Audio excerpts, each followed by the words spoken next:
menjadikan kalian semua menjadi seorang praktisi, bukan seorang akademisi. Jadi kita harus mempelajarinya hal-hal yang praktis, hal-hal yang kita lakukan untuk menjadi seorang advokat dan turun di lapangan. Bukan menjadi akademisi membaca teori-teori. Jadi maksud saya, tanpa adanya kita memegang perkara dan melaksanakan sendiri penanganan perkara, kita bukan sebagai seorang advokat, tapi kita seorang akademisi. Jadi tolong makin banyak kita mencoba penanganan perkara dan menjalani penanganan perkara, Anda makin mempunyai pengalaman yang baik dan akan menjadi seorang advokat yang mumpuni. Jadi di sini saya perlu jelaskan bahwa kita ini di dalam penegakan hukum ada namanya caturwangsa, yaitu satu adalah hakim, jaksa, polisi, dan advokat. Tiga ini, penegak hukum yang tiga ini mendapatkan semua fasilitas dari negara, dari gaji, dari kewenangan untuk melaksanakan tugasnya. Hanyalah seorang advokat yang tidak mempunyai fasilitas apapun dari negara, baik gaji maupun fasilitas yang lain, tetapi kita mempunyai undang-undang advokat yang mendasari kita dapat melakukan segala upaya hukum dan berdiri di posisi masyarakat. Dalam kita melaksanakan tugas kita ini adalah satu-satunya penegak hukum yang membantu siapa aja masyarakat, sehingga tidak pandang bulu yang bisa minta tolong ke kita, siapa komponen masyarakat apapun. Bisa juga jaksa jika kena kasus masalah, pasti larinya ke lawyer. Hakim, jaksa, polisi, masyarakat umumnya, pedagang dan semuanya itu pejabat presiden. Kalau misalnya ada calon presiden atau terjadi di MK, pasti lawyer yang maju. Jadi kita harus berbahagia dan berbangga diri bahwa walaupun kita tidak mempunyai fasilitas dari negara, gaji dan segalanya, tetapi kita adalah suatu pekerja yang terhormat, mulia, di mana kita juga membantu masyarakat yang kena masalah hukum. Jangan beranggapan bahwa lawyer itu adalah sebagai pembela atau sebagai tukang pukul dan segala rupa. Kita jangan mengatakan sebagai pembela, tetapi kita adalah seorang lawyer, seorang advokat yang berdiri di dalam menjaga hak-hak hukum dari seorang masyarakat, seorang klien kami, klien yang memberikan kuasa kepada kami. Jadi kita tidak perlu rendah hati ataupun merasa minder karena posisi kita. Tetapi kita juga harus bisa punya attitude yang baik, karena perlu kita sadari bahwa kita ini beracaranya tidak di kantor kita, tapi kita beracara di kantor orang lain. Ini saya bicara pidana ya, yaitu di kantor polisi, di kantor kejaksaan maupun di pengadilan. Sehingga bagaimanalah kalau kita berada di kantor orang lain, bagaimana sikap kita yang terbaik? Karena baik jaksa, polisi, dan hakim itu manusia, jadi kita harus saling menghormati. Walaupun kita dalam sangat keras membantu seseorang yang kami pikirkan itu dia terzolimi atau ada pelanggaran, kita harus berusaha menyampaikan itu dengan baik dan benar. Jangan emosi nggak jelas ya. sehingga itu akan merugikan kita sendiri di dalam sebagai predikat kita sebagai seorang advokat. Dalam pengajaran ini saya menyampaikan bahwa saya uh, tidak mengajarkan sebagai hal-hal teori-teori, tapi saya mengajarkan yang tidak ada dalam buku. Karena saya juga akademisi ya, tetapi khusus untuk hukum acara pidana ini saya menyampaikan hal-hal yang praktis bagaimana supaya Anda ini menjadi seorang advokat di dalam pelaksanaan penanganan perkara pidana. Jadi hukum acara pidana kita memilikinya, undang-undang KUHP-nya, tetapi itu nggak perlu kita hafal, kita harus mengerti prosedurnya. Sehingga yang saya ajarkan adalah bagaimana kita menjadi seorang advokat yang berhasil di dalam penanganan kasus pidana. Di dalam penanganan kasus pidana ini hanya dua hal yang harus diingat. Satu, kita menangani kasus kita terhadap seorang klien kita yang diduga adalah suatu korban atau yang nanti posisinya pelapor, dan satu lagi sebagai terlapor atau yang nanti selanjutnya tersangka. Saya akan menyampaikan jika kita menangani kita misalnya sudah jadi seorang advokat dan kita buka kantor atau kita menerima satu klien yang kita prediksi dia adalah korban. Kemudian dia menjelaskan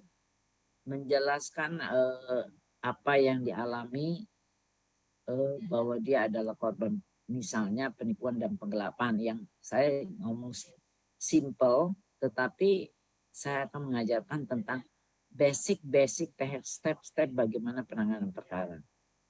Bagi pemula, seorang advokat jika didatangi oleh seorang klien, kita mungkin sudah punya kantor, mungkin sudah punya asisten, mungkin sudah punya sekretaris dan segalanya. Tapi kadang-kadang kalau pemula belum tentu punya asisten, belum tentu punya sekretaris. Anggaplah kita belum punya apa-apa. Nah, untuk itu sebagai pemula tentu harus kita waspadai. Begitu klien datang, kita siapkan notebook untuk kita menulis, kita siapkan rekaman, kita siapkan foto dan segala rupa, ya. Karena kita nggak tahu bahwa nanti klien ini yang kita belum kenal, kalau kita udah kenal sih nggak ada masalah, itu akan benar atau enggak. Jadi waktu dia datang memberi minta bantuan hukum, itu tergantung apakah waktu dia konsultasi itu dikenakan fee atau tidak, itu harus dibicarakan lebih dari awal ya. Kalau tidak free. Tapi biasanya kalau pemula biasanya free ya, karena kita juga baru belajar. Dan juga kalau misalnya dikenakan fee untuk konsultasi, mungkin dia nggak jadi gitu ya, karena dia merasa kita belum si pemula belum ini, atau mereka belum bisa membayar, dia belum, masih meragukan keahlian kita. Tapi juga bisa juga karena mereka tidak punya uang. Jadi kalau kita belum kenal, kita juga pertama kenal, kita minta fotokopi KTP-nya. Nah, begitu fotokopi KTP, itu kan KTP itu ada yang memang berdasarkan KTP itu dia tinggal di sana. Bisa juga dia tidak tinggal di sana. KTP-nya di mana, tinggal sebenarnya di mana. Jadi kita harus menanyakan, iya kita punya KTP, kita tanyakan, Anda ini tinggalnya di mana sebenarnya. Apakah ada nomor telepon di rumahnya, atau dia punya kantor, dan segala rupanya. Secara nomor satu, identitas dia harus lengkap, kita catat dengan baik. Ya. Kemudian dia kita persilakan untuk menjelaskan masalahnya itu secara kronologis. Nah, di dalam menjelaskan secara kronologis sebaiknya direkam. Kadang-kadang ada yang kita mengetahui dia mengatakan A, tapi kadang-kadang dia mungkin ngomongnya tidak benar. Nanti pada sesuatu hal dia terjepit, dia bisa membantah, saya tidak mengatakan A, saya mengatakan B. Karena itu untuk keselamatan seorang lawyer, jadi sebaiknya direkam. Yang kemudian nanti kita bikin transkripnya dan kita siapin ini yang keterangan dia. Waktu dia menjelaskan, kita lihat arahnya kemana, dan kita juga harus juga bisa secara wibawa menggiring, maksudnya menggiring itu membatasi kepada pokok permasalahannya. Karena begini, kalau orang yang ditipu atau terus kemudian digelapkan hartanya atau uangnya, itu biasanya adalah orang-orang yang dekat dengan si korban. Bisa saudaranya, bisa sahabatnya, bisa juga pacarnya. Ya mungkin dia dijanjikan untuk menikah sehingga akhirnya dia terbuai, dia memberikan ini, begini, tetapnya dia ketipu.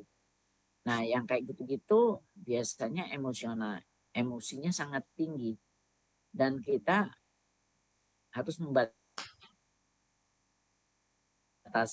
ceritanya sesuai dengan nantinya, apakah ceritanya itu sesuai dengan unsur-unsur yang akan kita kenakan kepada orang yang melakukan penipuan terhadap diri klien kita, calon klien kita itu. Jadi kita harus membatasi, jangan sampai oh waktu tidur dia cerita ini begini, rayuan dia begini. Oke, itu hal-hal kata-kata bohong, simbol-simbol rujukan dia yang membuat terbuai, yang sehingga bisa memenuhi unsur dari penipuannya. Itu bisa kita itu. Tapi cerita yang lebih mendalam, yang nggak penting, nggak usah kita dengerin terlalu banyak, kita harus cut. Dan kita juga harus tahu bahwa kalau dengan orang ini yang akan menjadi terlapor, itu kenalnya dari mana, siapa, bagaimana cara kenalnya, dan waktu dia melakukan bujuk rayu dengan simbol-simbol palsu itu, apakah ada saksinya, terus pertemanannya bagaimana, itu semua kita catat dengan baik.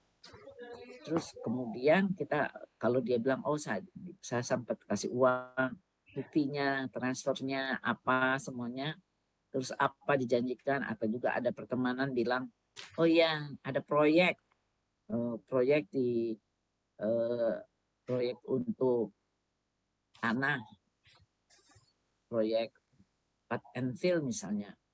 Jadi proyek itu perjanjiannya ternyata perjanjiannya kosong, palsu, dan dia sudah masukin duit untuk membayar cap and fill dari suatu proyek pembebasan tanah atau pemerataan tanah. Nah, ternyata tidak benar. Nah, yang seperti itu kita catat, dan saksinya siapa-siapa. Pada waktu kita mencatat itu, kita akan dengan baik kita tanya apakah ibu misalnya atau bapak memiliki bukti-bukti transfernya, bukti bahwa dia mengajukan satu proyek, bahwa dia mendapatkan suatu proyek dari suatu perusahaan untuk pembebasan tanah, mana perjanjiannya, terus sudah tuh perjanjian kita sama klien kita sama orang itu yang mendapat proyek, ada nggak perjanjiannya. Nah, hal-hal itu perlu kita tanyakan. Kalau dia belum bilang saya nggak bawa, ya kita beri catatan dalam catatan kita bahwa dia belum membawa, dan dia akan memberikan penambahan bukti-bukti itu kapan. Kemudian fotokopi biasanya kan mereka bawa. Nah, kemudian juga misalnya apa poin-poinnya akan diserahkan kapan, dan kita udah catat. Dan misalnya besok, ya kita tunggu bukti-bukti itu datang dan kita siapkan, kita sudah tahu kan nilainya dari proyek ini. Dan kita sudah ada gambaran ini kita pidana atau bukan. Kalau kita itu pidana, ternyata memang ada bukti-bukti tidak benar, berarti kita akan lapornya di mana. Dan itu harus kita miliki pengetahuan itu. Nah, pengetahuan dari kepolisian sendiri. Di kepolisian itu ada Pospol, ada Polsek, Polres, Polda, dan Mabes Polri. Itu harus kita kuasai penuh dari jenjang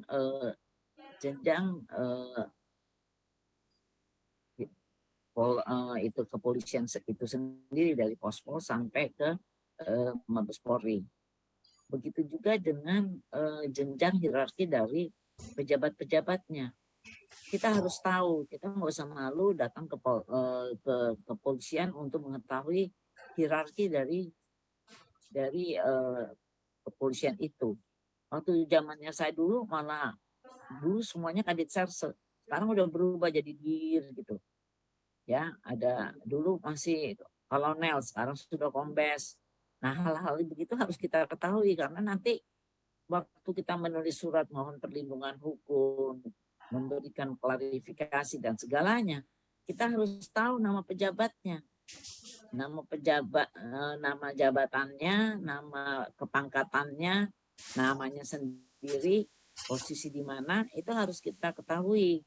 Jangan bikin surat asal-asalan, itu sangat memalukan, ya. Jadi ini yang tidak ada di buku, kalian bisa cari bisa lihat di Polda tuh paling tinggi siapa sih? Kapolda, bintangnya bintang 2, berarti pangkatnya apa? Irjen Pol. Ada dokter Andesnya, ada tidak dokter, itu harus supaya bikin surat itu jelas bahwa kita mengenal apa yang menjadi pekerjaan kita. Kemudian kita sudah ada answer itu, waduh ini kalau misalnya ada warga negara asingnya, itu aturan di kepolisian itu kita lapornya di Polda. Biasanya di Polres itu biasa ditolak, tapi juga kadang-kadang ada ya. Cuman secara umum itu kalau ada persoalan dengan warga negara asing, itu semuanya di Polda. Kemudian masalah nilai. Kalau Pospol udah pasti bukan untuk melaporkan kasus ya. Misalnya kalau ada maling atau segala rupa atau hal-hal yang keamanan, misal yang dekat ada Pospol, tapi untuk melaporkan suatu peristiwa ada tidak. Tapi Polsek sudah misal bisa. Kita ingat kasusnya Isa Saiga yang dipukul sampai babak belur itu karena emergensi, itu langsung diproses di Polsek. Polsek bisa memproses itu terhadap pemukulan terhadap Isa Saiga pada saat itu. Karena yang terdekat kantor kepolisian itu Polsek. Sedangkan Polres itu agak lebih luas ya. Nilainya juga lokus deliktinya harus kita ketahui ada di sana. Di daerah Jakarta, misalnya Jakarta Pusat. Terus Polda, kalau di Polda selain warga negara asing, khusus untuk yang di mana Jakarta itu Jabodetabek itu semuanya masuk di Polda Metro Jaya, sehingga kita nggak perlu harus ke misalnya ke Tangerang ke apa, kecuali memang kasusnya kecil yang harus di Tangerang, itu lain. Itu pertimbangan kita. Itu yang harus kita pikirkan dalam penanganan perkara. Nah, kemudian setelah bukti-bukti kita cukup dan kita udah bisa mengartikan, bisa menganalisa bahwa ini kasus pidana yang penggelapan. Nah, kita boleh menyampaikan itu dan kita sudah melihat unsur-unsurnya dan kita sudah cek semua bukti-buktinya itu sudah lengkap. Ya. dan saksi-saksi peristiwa ini sudah ada, nama-namanya, alamatnya kita tulis. Nah, masuk kepada kita lapor polisi, membuat surat kuasa. Di dalam kita membuat surat kuasa itu kan kita sudah bisa memikirkan siapa yang akan di surat kuasanya akan dibuat, laporannya di mana. Anggaplah kita lapor di Polres. Nah, perlu saya ketahui laporan kita ke itu rata-rata harus yang berkaitan dengan lintas beberapa provinsi dengan nilai yang cukup besar yang sifatnya nasional, seperti misalnya robot 88 ya, robotik itu, terus Vesna dan macam-macam itu kan Indosuria rata-rata di Mabes karena korbannya banyak dan di beberapa daerah sehingga semuanya ke Mabes. Jadi jangan keliru, kasus itu Anda laporkan di tempat misalnya di Polres itu nggak akan jalan karena sifatnya misalnya pemberian pengambilan saksi-saksi ada di daerah yang lain. Karena itu untuk mencakup hierarkinya. Jadi dari Polres itu untuk memanggil orang di daerah lain dia harus dulu ke Polda, dari Polda ke Poldanya yang misalnya di Sulawesi Selatan, dari Polda selesai baru bisa memanggil. Nah, itu kan memakan waktu yang cukup lama sehingga tidak efisien. Jadi penempatan pelaporan kepolisian itu harus benar-benar sesuai dengan perkaranya sendiri. Anggaplah ini kita lihat di Polres Jakarta Pusat misalnya. Nah, dalam membuat surat kuasa kita bilang akan membuat laporan polisi di Polres Jakarta Pusat. Dan di sini kita juga ada banyak sekali kasus-kasus yang menarik. Wartawan mengikuti perkara ini dan tanpa kita sadari lawyer ini karena melihat ada kamera dan segala rupa dia ngomong. Padahal belum tentu klien kita setuju bahwa kita boleh bicara di media. Itu harus kita wanti-wanti. Kita sebelum itu dalam surat kuasa kita tanya, ini kita boleh nggak mengadakan konferensi pers? Atau kalau kita boleh menjawab pers jika ada pertanyaan dalam kasus ini. Itu harus ada kuasa dari klien. Karena kalau tidak ada, itu kita melanggar. Dan klien kerugiannya kita malu dan klien bisa mencabut kuasa kita karena dia tidak suruh kita ngomong, kita ngoceh aja, kebanyakan ngoceh. Ya, itu harus disadari hal itu. Nah, karena itulah kita harus tanyakan, Mbak atau Pak, boleh kalau misalnya ada ini saya bisa nggak bisa Mbak memberi keterangan. Kalau dia bilang nggak bisa, ini rahasia, jangan dilakukan memberikan keterangan. Kecuali itu ada di sidang terbuka untuk umum ya. Nah, kemudian kalau memang malah kadang-kadang juga bilang boleh konferensi pers, malah disuruh sama klien bikin konferensi pers supaya dia malu deh, dia jangan lari begini, dia bisa bayar atas garupa. Nah, kalau dia yang suruh ya kita harus tulis. Jadi risiko di dalam pemberitaan itu adalah kepada si pemberi kuasa, kepada kita. Bukan kita yang nanggung risikonya. Cuman kan kita harus tahu kalau urusan-urusan pidana itu kita harus memberikan suatu keterangan yang sifatnya tidak menyebut namanya, tetapi memberikan inisial saja. Inisial dari nama itu. Jangan disebut nama lengkapnya. Karena kan masih sifatnya baru melapor, yang nanti baru terdakwa. Kalau terdakwa bisa terbuka karena itu kan sudah sidang terbuka untuk umum. Nah, setelah kita mendapat kuasa itu, kan kita akan mempersiapkan membuat laporan polisi. Di dalam membuat laporan polisi itu kita tunggu, kita bilang tunggu dulu, saya koordinasi dengan kepolisian. Itu lebih bagus, karena kalau kamu tidak melakukan koordinasi dengan kepolisian, bisa nantinya kita berdebat dengan polisi di depan berdebat dengan polisi di depan klien, itu menjatuhkan harga diri kita bahwa kita tidak profesional. Karena itu sebaiknya sebelum kita membuat laporan polisi bersama klien, kita datangi dulu ke polisinya di di SPKT-nya, di Yanmas ya pelayanan masyarakat. Itu kita bicara dengan kepolisian, kita jelasin gimana nih Pak, bisa nggak diterima, masih ada yang kurang atau apa. Nah, kalau dia udah lihat, oh ya udah cukup, nah, terus kita bisa bilang kapan kira-kira Bapak bisa, karena dia udah mempelajari kita punya perkara, kapan Bapak bisa terima kita buat laporan polisi yang Bapak tidak sedang piket, tidak lepas piket. Nanti kan dia bilang, oh hari Selasa, ya udah jam berapa, udah baru setelah sudah kita ada satu appointment dengan kepolisiannya, kita laporkan kepada klien kita, hari Selasa Anda datang ke kantor saya, kita bersama-sama ke Polres Jakarta Pusat jam 10, kita ada di tempat.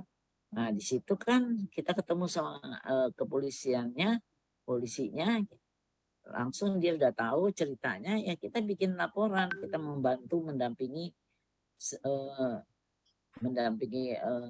klien, sehingga ceritanya sudah lancar aja. Palingan hanya satu dua ditanya yang memang sangat spesifik, dia akan menjawab dan menandatangani laporan itu. Nah, kemudian nanti dianalisa, kita tunggu sebentar, jika sudah akan keluar namanya laporan polisi, ya. Nah, berita acara yang awal itu tidak ada di tangan kita, tetapi kita hanya mendapatkan laporan polisi. Nah, ini penting sekali ya, kita bagaimana prosedur ini kita jalani, karena rata-rata di Indonesia ini untuk menggunakan lawyer itu masih sangat minim pengetahuannya. Mereka baru mau menangani polisi kalau misalnya kalau udah mau ditahan, udah ini udah udah parah-parah lah, sebagai tersangka, terdakwa dan segala rupa. Kalau sebagai pelapor tuh masih, mereka bilang masih belum perlu, karena dia bisa datang sendiri ke polisi, dia bisa bicara sendiri, jadi nggak perlu lawyer. Nah, kita sebagai lawyer harus bisa memberikan suatu service yang baik, bahwa walaupun kamu sebagai korban, kamu perlu lawyer. Nah, itulah kita bisa dihargai sebagai lawyer dan bisa mendapatkan suatu income juga, karena kita dampingi, dan dia bisa melihat bahwa oh ya, kalau saya jalan sendiri cerita ke polisi bisa ulang-ulang, apalagi dia emosi, dia sedih, bisa lama berjam-jam, satu hari juga belum tentu kelar. Baru dia lapor, mana buktinya, ini balik lagi. Dari buktinya ini balik lagi. Nah, kalau dia pakai lawyer, kan buktinya udah kita kumpulin dengan baik, kita udah susun dengan baik, kita udah bikin analisa, sehingga itulah gunanya lawyer, membantu kliennya. Disinilah kita pantas untuk dihargai dengan prestasi yang baik. Bisa dinilai dengan pujian, bisa nilai dengan uang juga. Ujung-ujungnya kan kita mendapatkan suatu income yang baik, bahwa lawyer itu bisa memberikan suatu pendampingan yang baik. Nah, setelah kita membuat LP, klien udah merasa senang. Oh ya, kalau tanpa lawyer belum tentu seperti ini. Tapi sekarang kan pakai lawyer, semua berjalan dengan baik dan lancar.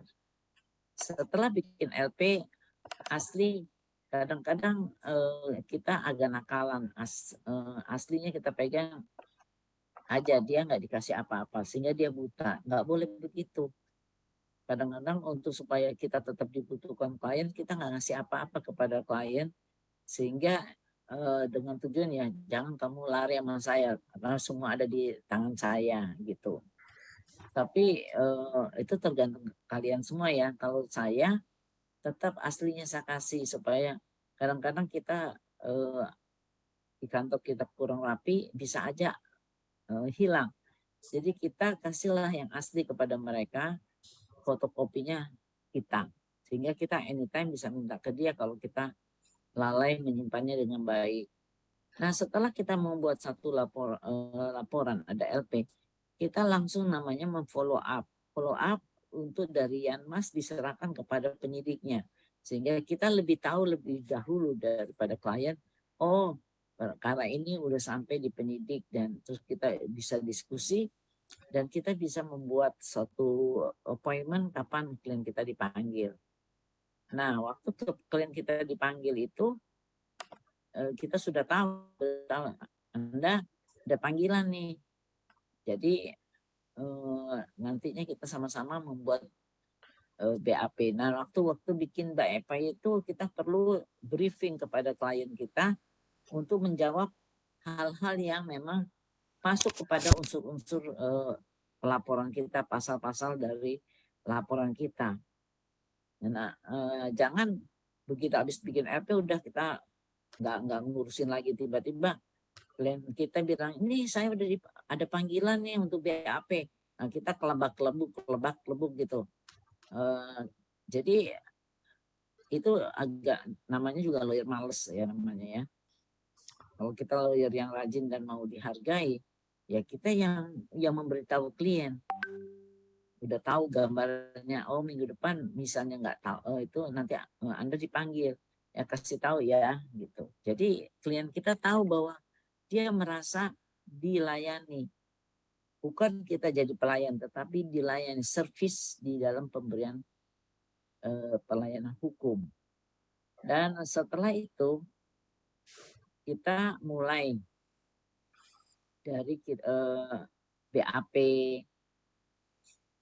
setelah kita briefing, sehingga dia akan menjawab pertanyaan-pertanyaan itu dengan terarah, bukan bicara yang bohong, terarah, dan tinggal bikin BAP-nya nggak perlu lama-lama, tapi sudah lengkap, ada barang buktinya, dan kemudian siapa saksi-saksinya, saksi faktanya, sehingga nggak sampai berlama-lama sudah selesai, tapi unsurnya sudah terpenuhi. Nah, pada saat itu mungkin ada saksi-saksinya kita yang kita perlu dampingin untuk mensinkronisasikan keterangan dari klien kita dengan saksi-saksi ini. Itu kita briefing juga didasarkan dengan bukti-bukti yang ada.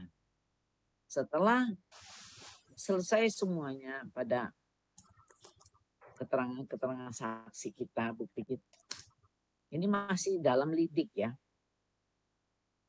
Langsung pihak terlapornya dipanggil.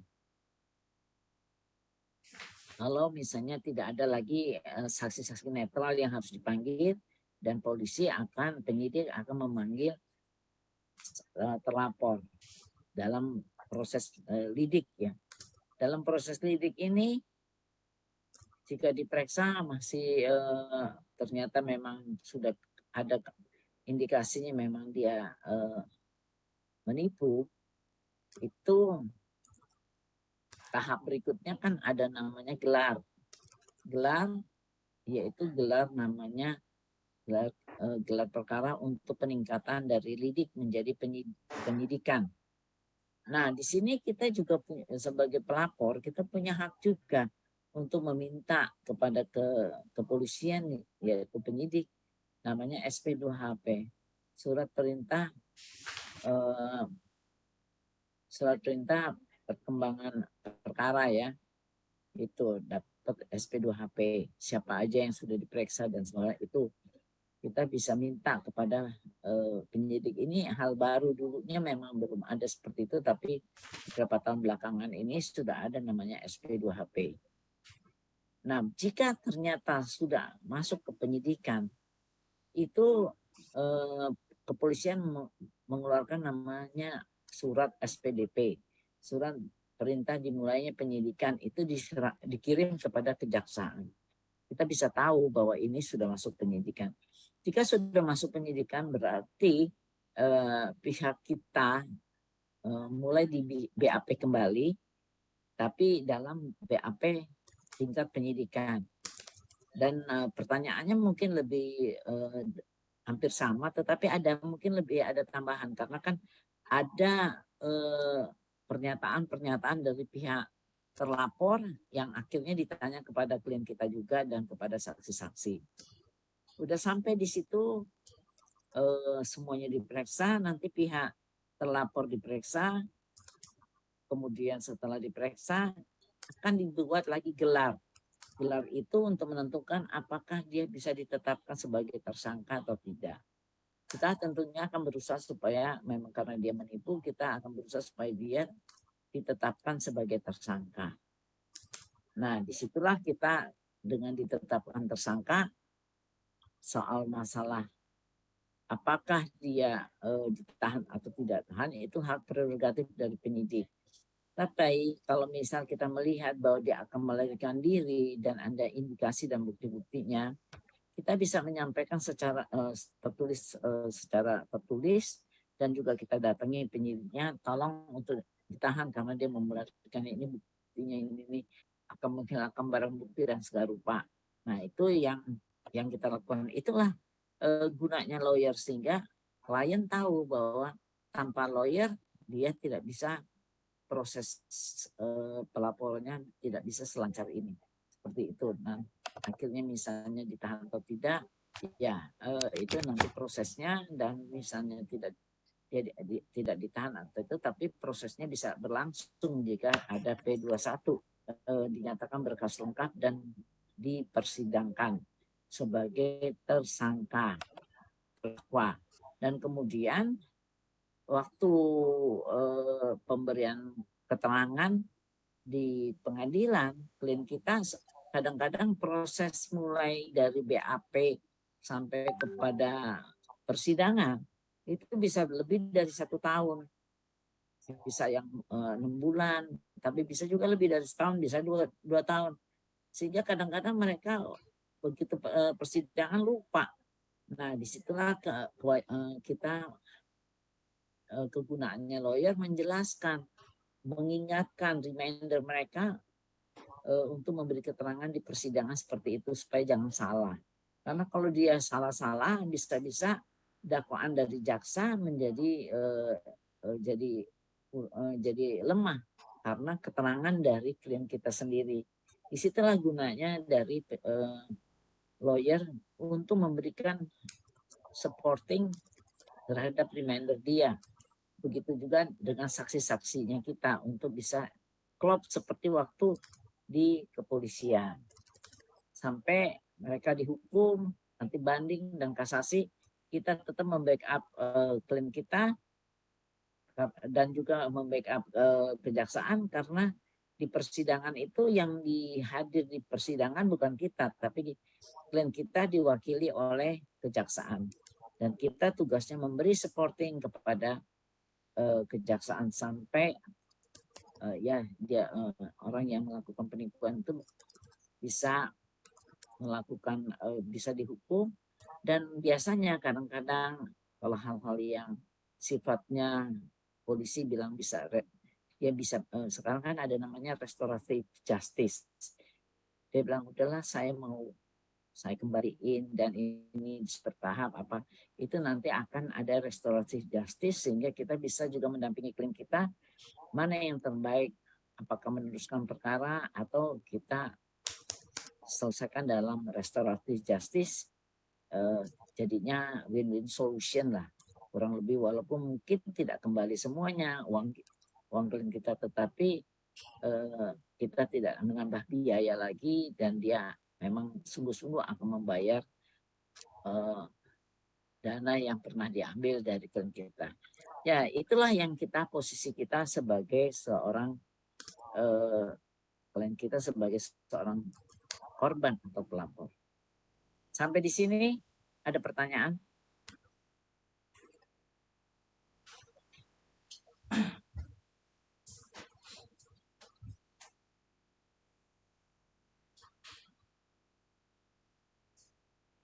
Silakan yang ingin bertanya, Pak Agung.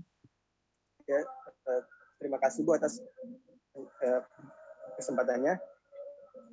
Yang ingin kami tanyakan, apakah jika belum menjadi pengacara, tetap bisa mendampingi seseorang untuk membuat laporan kepolisian dan meminta kepada kepolisian itu tadi SP2HP.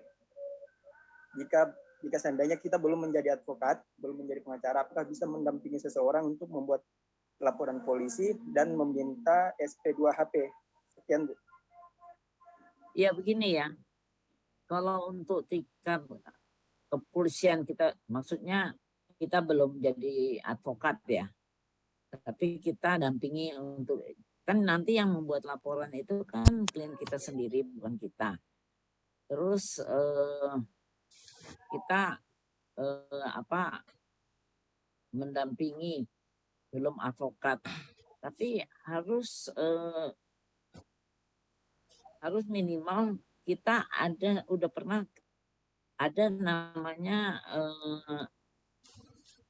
sementara sebelum disumpah kita udah punya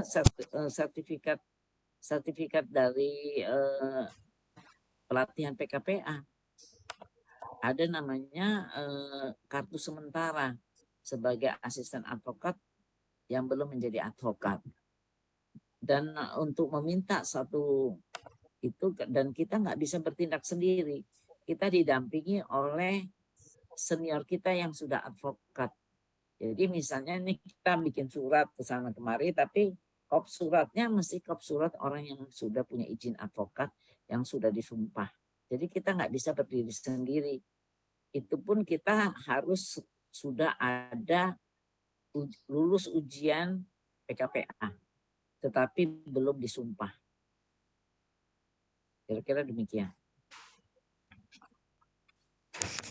Yang lainnya? Silakan Pak. Izin Ibu Elsa Syarif, terima kasih buat kesempatannya. Arif dari Surabaya mau bertanya tentang tadi Ibu menerangkan ketika berkas sudah dilimpahkan ke pengadilan, maka proses dakwaan penuntutan dilakukan oleh kejaksaan, sehingga peran kita sebagai pendamping korban ketika membuat laporan sekarang sudah dilimpahkan, artinya sudah beralih kepada penuntut umum. Kemudian pertanyaan saya pertama, bagaimana bentuk support kita dalam mengawal kasus ini? Pertama tadi seperti Ibu sampaikan kepada kejaksaan ya dalam hal ini. Itu yang pertama. Kemudian yang kedua, saya mau menanyakan tentang restoratif justice yang Ibu juga sampaikan. Untuk perkara pidana dengan ancaman pidana lebih dari 5 tahun, dalam pengalaman Ibu, apakah dimungkinkan restoratif justice itu, Bu? Terima kasih, Bu Elsa. Coba diulangi ya, suaranya ngembeng gitu, nggak jelas saya. Oh ya, begini Bu, yang pertama tentang supporting kepada jaksa yang tadi Ibu Elsa menerangkan, ketika proses itu beralih ke proses pengadilan, sehingga peran sebagai advokat sekarang diambil oleh penuntut umum sampai kepada proses putusan. Supporting kepada kejaksaan itu dalam bentuk apa? Itu yang pertama. Yang kedua, tentang restoratif justice untuk perkara pidana dengan ancaman di atas 5 tahun. Dalam pengalaman Ibu, apakah selama ini pernah terjadi, Ibu? Misalnya dalam kasus pidana tipu gelap pasal 372 dan 378 dengan ancaman di atas 5 tahun, apakah dimungkinkan restoratif justice? Itu, Bu. Terima kasih. Ya begini ya, kalau yang perkara sudah di pengadilan, ya kan yang mewakili klien kita adalah seorang jaksa. Apa yang disebut supporting? Nah, supporting itu misalnya itu kan tergantung kesepakatan kita dengan klien, kita harus mengikuti kasusnya. Waktu persidangan-persidangan itu kita mengikuti semua dialog-dialog dalam persidangan itu. Dan kita bisa menilai bahwa ini ada kekurangan di sini, kelemahan di sini, Sehingga apa kekurangannya jaksa, mungkin datanya kita belum ada yang kurang, kita bicarakan dengan klien, sehingga data yang ada informasi-informasi ini kita sampaikan kepada jaksa, sehingga jaksa waktu memberikan pertanyaan-pertanyaan di dalam pembuktian itu dia mempunyai suatu pengetahuan yang lengkap, ya. Itu yang namanya diberikan supporting. Karena kan jaksa bukan nanganin perkara itu. Kalau kita kan konsentrasi hanya nanganin perkara itu, jadi kita menguasai dengan baik. Nah, kalau misalnya kasus yang restorasi justice, jelas kan itu sudah ada ketentuannya di dalam kepolisian sesuai dengan Pak Kapolri sekarang, yang mana kasus-kasus ITE itu yang penghinaan dan segala rupa itu bisa pakai restoratif justice. Dan kasus kita mau membuat satu laporan, kita tidak bisa langsung membuat laporan, tetapi kita harus peringati dulu kepada mereka yang telah menghina kita dan semua, tetapi mereka tidak mau menuruti, ya kita bisa lanjutkan. Nah, kemudian akan setelah diproses, biasanya polisi akan menanyakan, kalau dia ketakutan, dia mau restoratif, akhirnya polisi yang mengadakan restoratif justice dari pihak itu. Begitu juga misalnya urusan rumah tangga, ya kan, KDRT psikis atau KDRT fisik karena masih suami istri dan serupa, itu kan itu bisa di KDRT, bisa dibicarakan restoratif justice. Terus rebutan anak, hak asuh, bisa restoratif justice. Hal-hal itu yang bisa, misalnya utang yang kaitannya bisa dibayar, bisa selesai, sehingga mengurangi biaya perkara, mengurangi kepadatan penumpukan perkara-perkara di pengadilan, sehingga polisi bisa menyelesaikan itu di tingkat kepolisian. Demikian. Yang lainnya?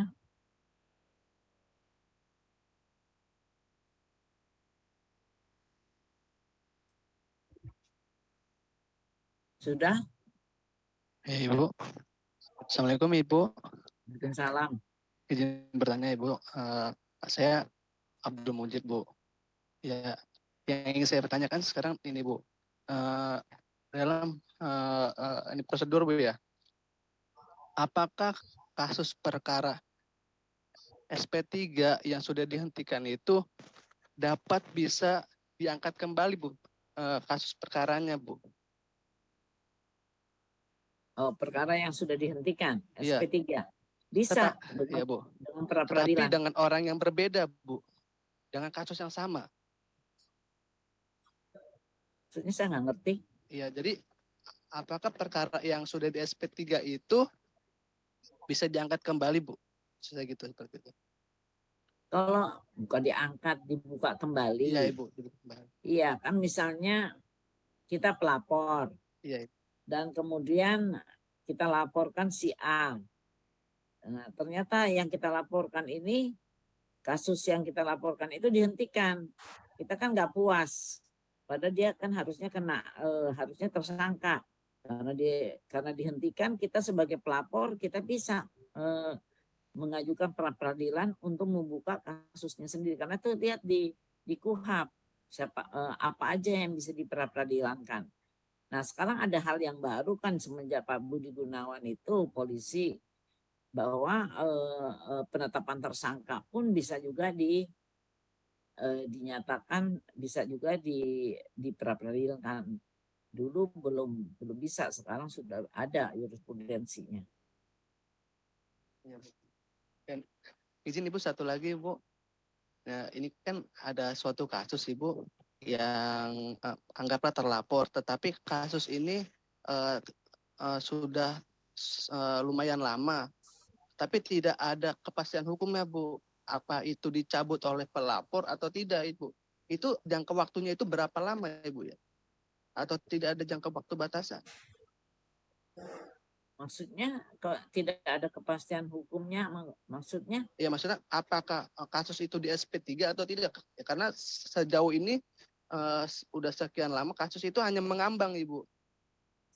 Justru itu kita harus tanya polisinya, jangan tanya ke saya. Tanya polisinya perkara ini sudah perkembangannya udah sampai mana. Itulah gunanya SP2HP.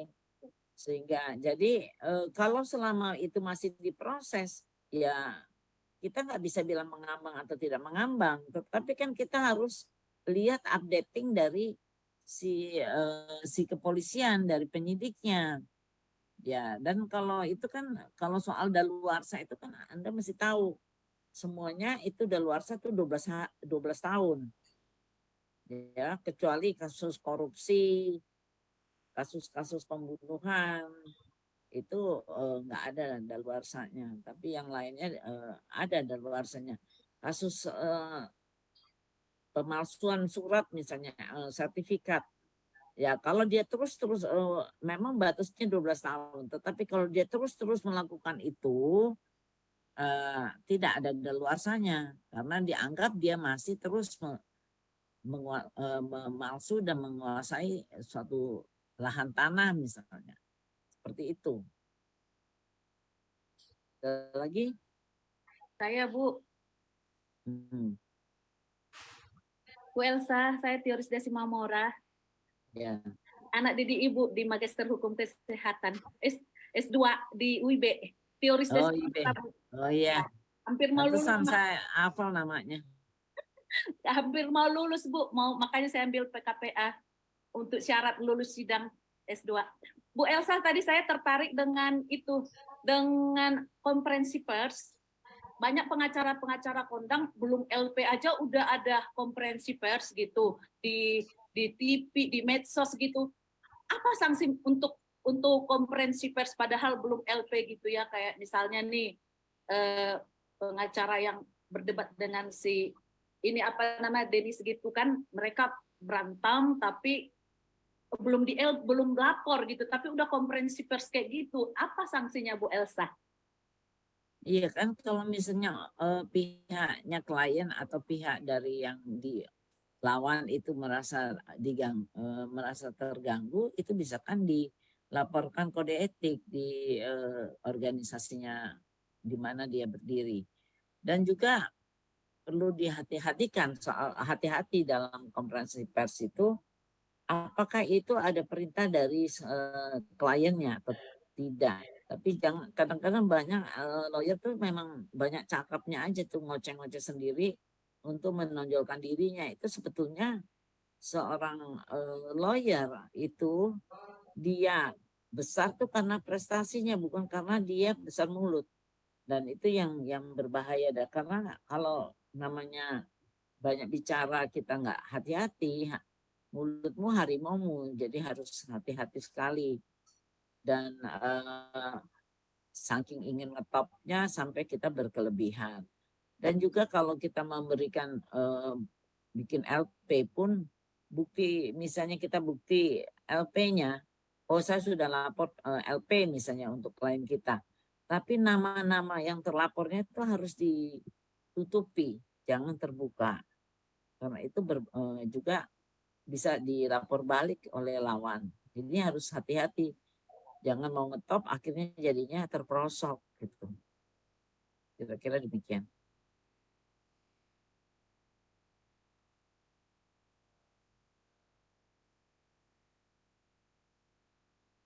Silakan Pak Sob.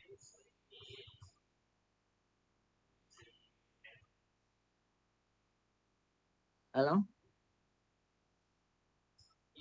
Silakan Pak Sobari di unmute. Belum kedengaran, itu masih unmute.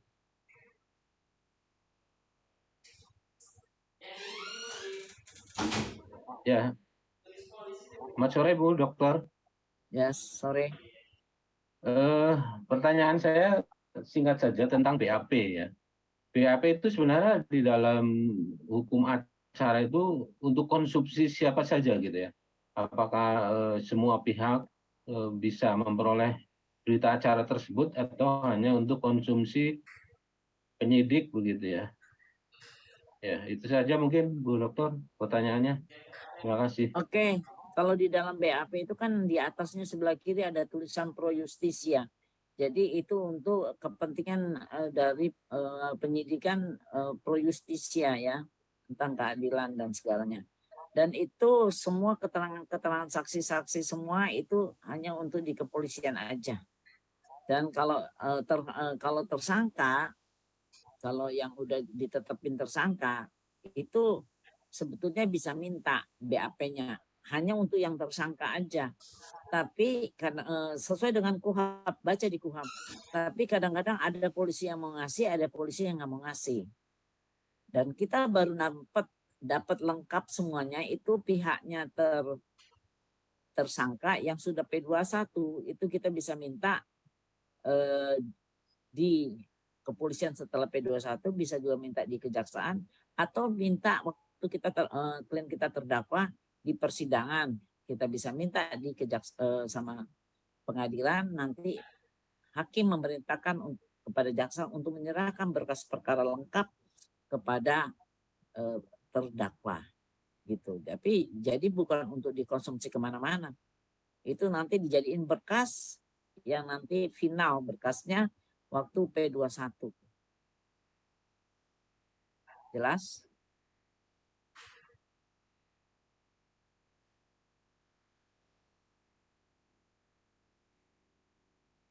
Halo. Halo. Iya. Ya, silakan Pak. Selamat sore, Bu. Dari apa yang, maaf kami Sudarmanto, Bu. Dari apa yang Ibu ceritakan tadi masalah contoh kasus penipuan, sangat rigid, jelas. Namun kami ingin penjelasan. Yang Ibu maksud tadi adalah di mana kita sebagai advokat mendampingi korban. Kliennya adalah korban. Bagaimana kalau itu dibalik kita mendampingi pelaku atau tersangka manakala nanti sudah diproses di kepolisian. Yang kedua adalah berkaitan dengan masalah surat kuasa, Bu. Kita tidak menutup mata bahwasanya setiap langkah upaya hukum ini tidak lepas dari masalah fulus, Bu. Tidak lepas dari masalah duit. Contoh, kita membuat laporan polisi. Tentunya kita juga ada pengertian kepada petugas yang Ibu maksud tadi di apa tadi Bu? SPKT ya Bu, atau Yanmas. Kemudian nanti itu berlanjut sampai ke penyidik. Nah, apakah kita ini boleh atau bisa membawa LP tersebut ke penyidik atau pemeriksa? Kemudian yang berikut Bu, tadi setelah dilakukan dari penyelidikan naik ke penyidikan, nanti sudah dilakukan BAP saksi, mungkin bahkan juga keterangan ahli, sehingga nanti yang terlapornya dipanggil mungkin awalnya sebagai saksi dulu, kemudian gelar perkara. Nah, pada saat gelar perkara ini pengalaman yang sudah, itu kan kita juga harus ada pengertian Bu dengan penyidik itu. Kalau nggak ada pengertian, ini kasus biasanya stagnan Bu.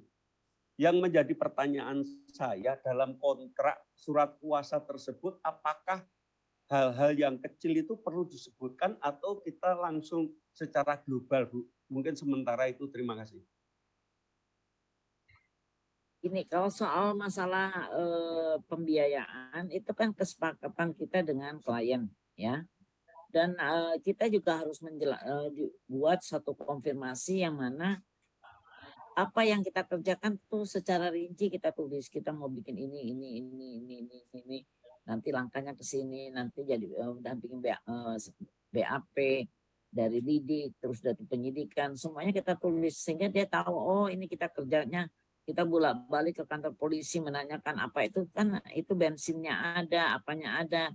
Nah, kita di dalam perjanjian itu konfirmasi itu apakah kita menetapkan lawyer fee?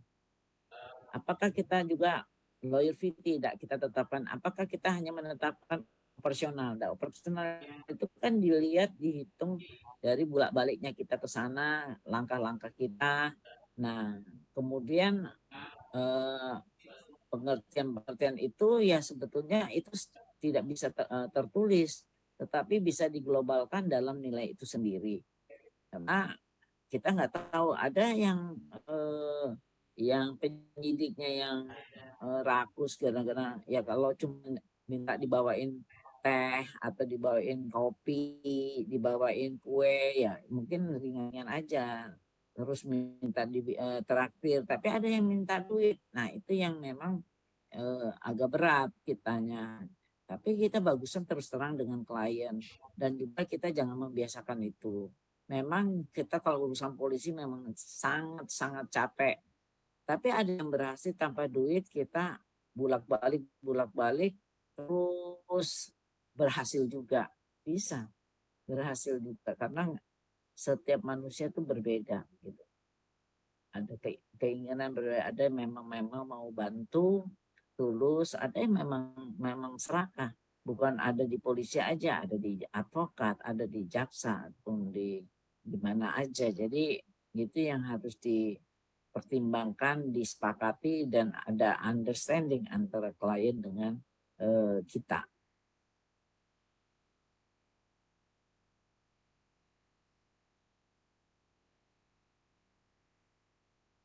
Baik Ibu, terima kasih atas kesempatannya.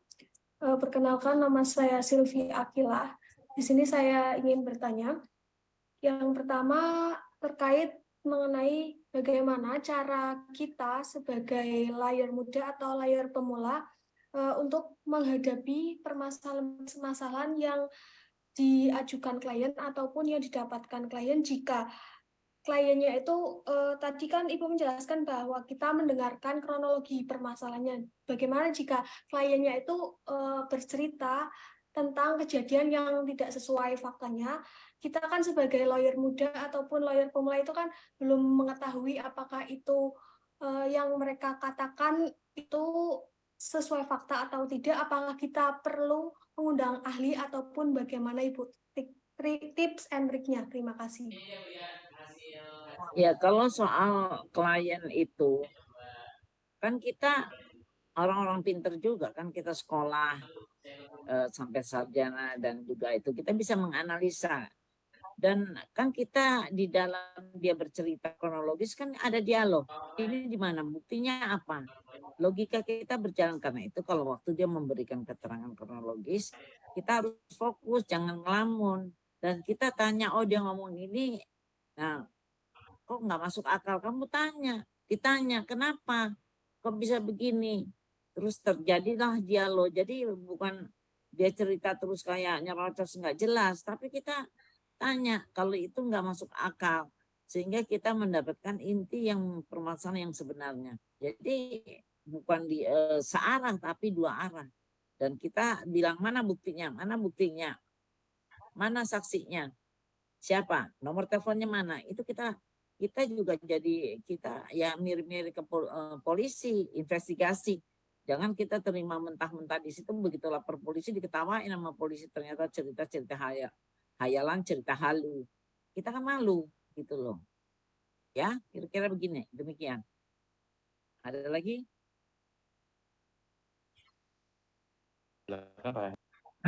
Iya, assalamualaikum Ibu. Halo, kedengaran nggak ya?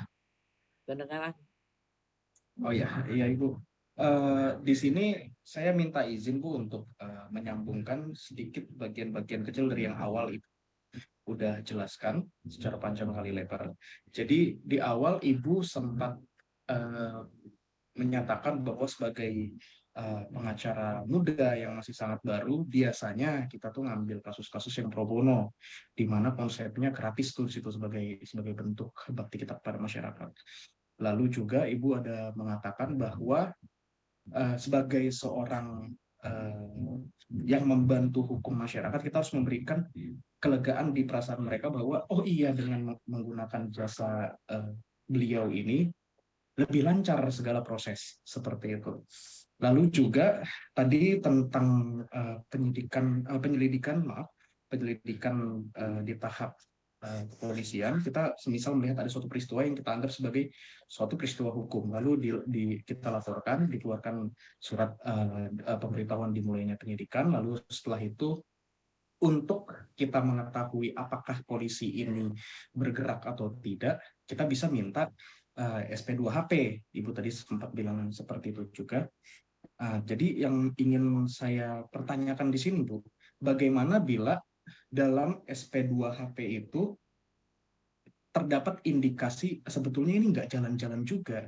Jadi kayak contoh dalam SP2HP kan setidaknya berisi perkembangan dan seperti apa hasil sejauh ini penyelidikan tersebut. Lalu juga ada masalah-masalah apa yang sedang dihadapi dalam penyelidikan tersebut, juga bagaimana resolusinya untuk menghadapi masalah ini. Nah, semisal dalam 3 hal tersebut kita lihat perkembangannya, baik dari SP2HP yang pertama kali diterbitkan, misal di kasus yang sedang 15 hari dikeluarkan, dan yang ke 30 hari atau ke 45 hari hasilnya itu masih sama semua, Bu. Artinya secara isi, secara materi kita melihat, oh ini ada indikasi tidak berjalan nih. Nah, lantas apa yang bisa kita lakukan di situ demi kelancaran proses ini, Ibu? Seperti itu. Mungkin ada trik kiat-kiat Ibu yang bisa Ibu sampaikan, karena bila melihat secara rahasia umumnya, biasanya ada permainan uang di situ, fulus-fulus juga, sementara kita mengambil kasus yang balik yang tadi, ini kasusnya aja gratis gitu kan. Mungkin ada kiat-kiat dari Ibu secara pengalaman dan sebagainya. Terima kasih, Ibu. Iya, begini. Kita kan tadi saya sudah sampaikan bahwa kita kalau urusan sama polisi itu mesti rajin, ya, rajin datengin. Nah, biasanya kalau polisi yang bermain itu dan tidak membantu yang sebenarnya, tidak menegakkan hukum yang sebenarnya, kalau didatengin terus dan kita ngomong-ngomong terus, dia muak lihat muka kita. Nah kan masih ada atasannya dan kita lihat ada penyimpangan atau tidak di sini dalam penanganan kasus. Kalau memang ternyata itu penyimpangannya luar biasa, kita bisa laporkan ke atasannya. Kalau enggak bisa lapor ke Irpolda, bisa ke Propam, Provos. Itulah sifatnya untuk mengawasi penyidik-penyidik yang nakal. Bisa juga komisi kepolisian. Nah, hal-hal ini yang terus itu bisa juga masih ada juga misalnya penanganannya kasus yang luar biasa, kita bisa ke Komnas HAM, bisa ke Komnas Perempuan jika terjadi ternyata polisi dibayar misalnya karena pihak mereka pihak orang beruang, kita tidak. Jadi itu kita harus cari akal kemana, laporkan kepada kepangwasnya atau ke atasannya. Ya lapornya kalau bisa kita masih bisa dalam hal oral bicara, bisa juga kita bikin surat. Terus kita bisa juga kita langsung bikin laporan kepada Provos atau Propam, laporan bikin LP sendiri di Propam ada diterima itu laporan polisinya, sehingga nanti akan diperiksa polisi yang ternyata melakukan suatu pelanggaran dan penyimpangan. Jadi tidak bisa seenaknya aja. Jadi jangan kita terlalu terbiasa dengan duit-duit melulu. Kalau kita pegang perkara orang yang nggak berduit, gimana ceritanya? Kalau kita harus mengikuti arah yang tidak benar. Ya, lanjut. Pak Dadang.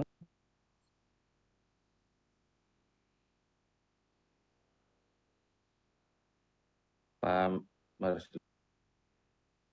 Ya, terima kasih host atas kesempatan yang diberikan. Selamat siang, Prof. Elsa. Terima kasih atas kesempatannya. Pertanyaan saya cukup singkat, Prof.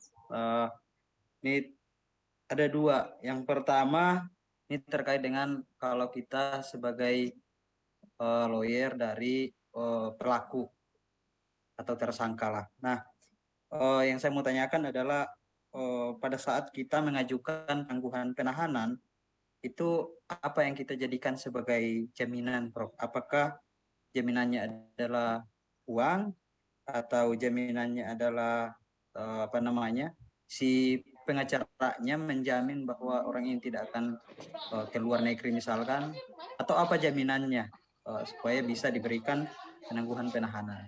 Itu pertama, Prof. Yang kedua, pertanyaan saya terkait dengan apa namanya, restoratif justice atau penyelesaian secara kekeluargaan, atau mungkin secara damai, atau mungkin secara adat. Nah, restoratif justice ini kan umumnya diselesaikan di kepolisian untuk dilakukan SP3. Pertanyaan saya, pada saat sudah P21, sudah pelimpahan ke kejaksaan, apakah masih di kejaksaan atau sudah ke pengadilan, apakah masih bisa dilakukan restoratif justice atau penyelesaian secara damai, atau sudah nggak bisa? Gue yang ngobrak-ngabrik nanti kenal. Ya, karena kadang-kadang ini, Prof, kadang-kadang kalau masalah di kampung misalkan, jadi pengadilan ini kan atau kepolisian ini kan menyelesaikan perkara secara cepat dan berbiaya murah sekarang, sementara biasanya penyelesaian secara adat itu biasanya agak lambat. Nah, kalau sudah P21, apakah masih bisa dilakukan penyelesaian untuk restoratif justice? Terima kasih, Prof. Itu aja pertanyaan saya. Terima kasih. Ya, kalau misalnya untuk bisa ininya format untuk pengajuan penangguhan penahanan itu formatnya biasa-biasa aja sih, pengajuan permohonan bahwa kita alasan kenapa kita minta ditangguhkan, misalnya dia sakit atau dia tulang punggung atau dia bisa mencari itu, dia akan beretikat baik. Nah, kemudian jaminannya apa? Ada yang mengatakan ada memang bisa uang, bisa juga tapi kan kebanyakan nggak ada duit. Jadi kebanyakan keluarganya atau istrinya atau bapaknya atau ibunya yang memberikan jaminan yang jelas kedudukannya dia tidak akan melarikan diri. Ya, tentunya kita memberikan suatu jaminan bahwa dia tidak akan melarikan diri, tidak menghilangkan barang bukti, tidak akan mengganggu persidangan, penyidikan, dan menghambat segalanya.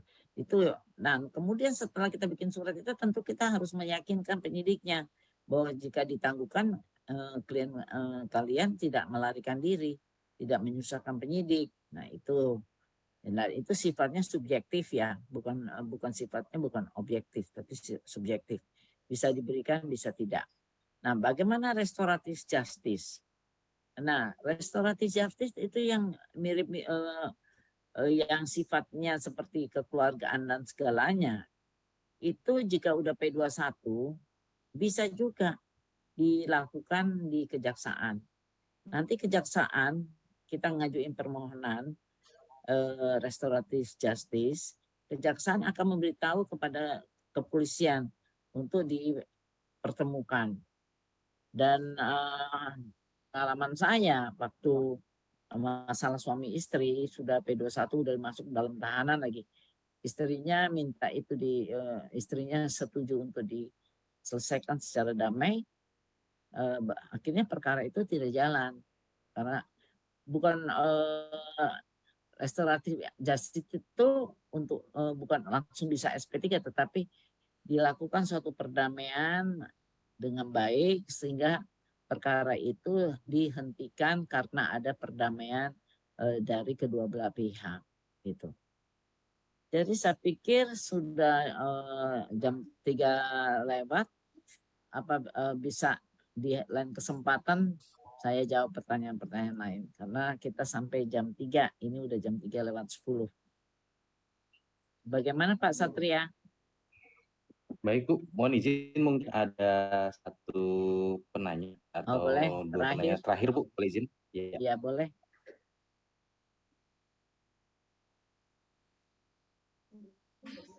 Selamat sore Bu, mohon izin mau bertanya.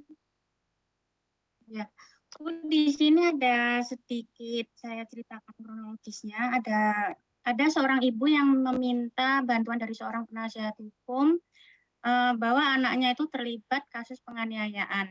Yang kemudian selaku penasihat hukum itu menerbitkan surat kuasa dan lain-lain, membuat pledoi dan lain-lain. Tapi ternyata ketika di persidangan itu keterangan yang diberikan oleh sang anak ternyata berbeda dengan apa yang diutarakan pada saat sebelum persidangan. Nah, sebagai penasihat hukum, kira-kira apa yang harus dilakukan? Sedangkan itu proses sidang masih berjalan. Kalau apakah harus mencabut kuasanya kah, atau tetap melanjutkan persidangan tersebut dengan cara lain mungkin? Terima kasih atas jawabannya sebelumnya, Bu.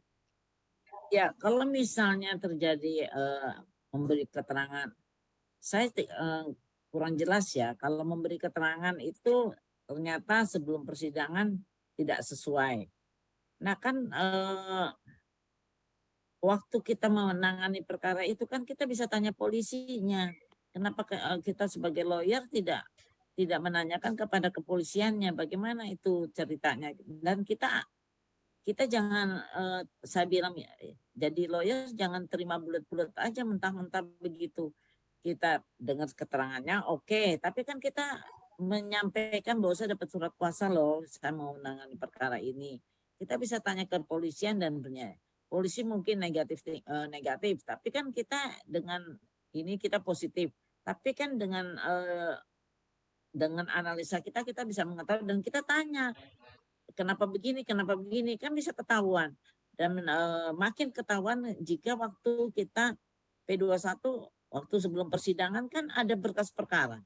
Dari berkas perkara itu bisa ketahuan. Nah, kalau udah ketahuan kita bisa bicara dengan si klien ya, si terdakwa ini, dan kita bisa tanya orang tuanya. Kalau udah begini nih bagaimana? Ini jadi strategi yang kita dulu buat nggak bisa karena ada kasus ini, sehingga terjadilah suatu kesepakatan penanganan perkara yang paling bisa membantu dia adalah seperti apa sesuai dengan fakta yang ada. Itu yang kita sepakati, sehingga jangan kita kejeblos ngomong hal-hal yang halu-halu gitu loh. Jadi harus kita tegas untuk memberikan keterangannya seperti itu. Jadi kita jadi lawyer harus cerdas. Karena itu kan saya bilang dari caturwangsa itu lawyer lah adalah yang tercerdas dari semuanya. Itu yang diharapkan seperti itu. Itu Anda sudah benar tuh masuk di FHP Law School. Oke, terima kasih atas perhatiannya, luar biasa antusiasnya, dan semoga semuanya menjadi advokat handal. Amin. Amin. Terima kasih kepada Ibu Dr. Haji Elsa Sarif atas materi yang luar biasa pada siang kali ini. Terima kasih Ibu atas waktu dan kesempatannya. Ya, baik, Assalamualaikum. Assalamualaikum warahmatullahi wabarakatuh. Baik Bapak Ibu dan rekan-rekan sekalian, kita beri kurang lebih 5 menit sambil menunggu Profesor Dr. Keisha Marzuki untuk bergabung via Zoom bersama kita untuk materi. Baik, terima kasih. Assalamualaikum warahmatullahi wabarakatuh. Bapak Ibu bisa tetap berada di Zoom meeting sambil menunggu Prof. Laicha bergabung via Zoom bersama kita.